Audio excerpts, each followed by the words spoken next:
सारा खेल हमारी सोच का है। दोस्तों, एक ऐसी कहानी जो आपको खुशी से जीना सिखा देगी। इस कहानी को सुनने के बाद आप दुखों में भी खुशी को ढूंढना शुरू कर दोगे। मेरी बातें इस वक्त आपको समझ में नहीं आएंगी, लेकिन यकीन कीजिए ये कहानी आपका माइंडसेट बदल देगी। चलिए शुरू करते हैं। एक गांव में दो साधु रहा करते थे। वे दोनों पूरे दिन भिक्षा मांगते और पूजा पाठ किया करते थे। दोनों साधु एक साथ एक सीमा से जुड़ी झोपड़ी में रहते थे। एक दिन उस गांव में बहुत जोरों से आंधी आ गई। देखते ही देखते बहुत जोरों से वर्षा होने लगी। वे दोनों साधु उस समय भिक्षा मांगने गए हुए थे। जब वे घर लौटकर आते हैं तो देखते हैं कि गांव में आए आंधी और तूफान के कारण उनकी झोपड़ी टूट गई। यह देखकर पहला साधु क्रोध से भर उठता है और बड़बड़ाने लगता है। वे साधु भगवान से कहता है, हे ईश्वर, तू मेरे साथ हमेशा ही गलत करता है। मैं दिन भर तेरा नाम लेता हूँ, मंदिर में पूजा अर्चना करता हूँ, फिर भी तूने मेरी झोपड़ी तोड़ दी। तुझे मुझसे कोई दुश्मनी है क्या? इस गांव में इतने चोर लुटेरे और झूठे लोग रहते हैं, तूने उनके मकानों को तो कुछ नहीं होने दिया। मैं यहाँ परिश्रम से रह रहा हूँ तो भी तुझे देखा नहीं जा रहा। मेरे पास एक ही झोपड़ी थी, तूने वो भी मुझसे छीन ली। तूने मेरे साथ ऐसा क्यों किया? बेचारे हम साधुओं की झोपड़ी तूने तोड़ दी। ये तेरा ही काम है। हम तेरा नाम जपते हैं, परंतु तू हमसे प्रेम नहीं करता।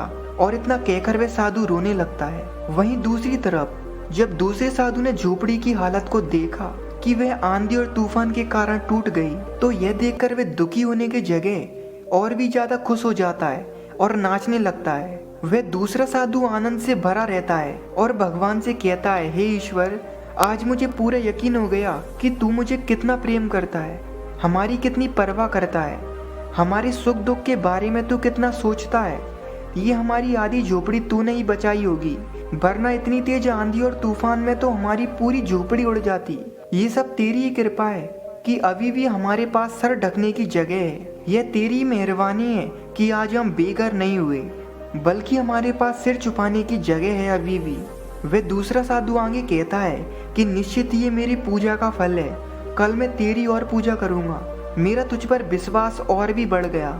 मैं ये जान चुका हूँ कि मुश्किल समय में तू हमारे साथ रहता है, हमें अकेले नहीं छोड़ता। इतना कहकर वह साधु भीतर जाने लगता है। तब पहला साधु ये सब सुनकर उससे कहता है कि तुम्हें क्रोध नहीं आ रहा? ईश्वर ने हमसे हमारा घर भी छीन लिया।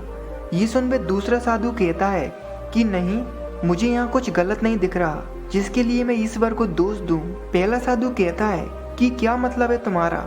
तब दूसरा साधु कहता है कि ईश्वर ने तो हमारी सहायता ही की है आधी झोपड़ी को देकर, तो उसके लिए क्या दोष देना। तभी दोबारा से जोर की बारिश होने लगती है। वे साधु जल्दी से भीतर चले जाते हैं। तब वे दूसरे साधु पहले साधु से कहता है कि देखा, यदि ये झोपड़ी भी हमारे पास नहीं होती तो भला अभी हम कहाँ जाते? कोई हमें पनाह देता, हम यूं ही भीगते रहते जब तक दूसरी झोपड़ी न बन जाती। परंतु आज ये आधी झोपड़ी हमारे पास है, जिस वजह से हम सिर ढक पा रहे हैं। यह सुन पहले साधु को अपनी भूल का एहसास होता है।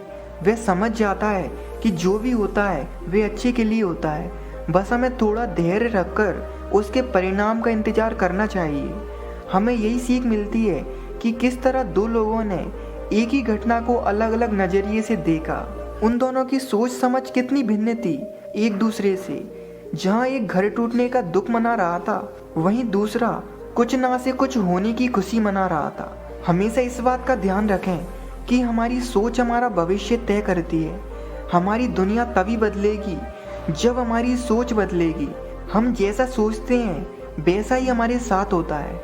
यदि हमारी सोच पहले वाले साधु की तरह होगी तो हमें हर चीजों में कमी नजर आएंगी और हम खुश होने की जगह हमेशा दुखी प्रकट करते रह जाएंगे और समय निकल जाएगा। वहीं यदि हम दूसरे साधु की तरह सोचते हैं तो हमें हर चीज में अच्छाई दिखेगी, हम दुख में भी मुस्कुराने लगेंगे।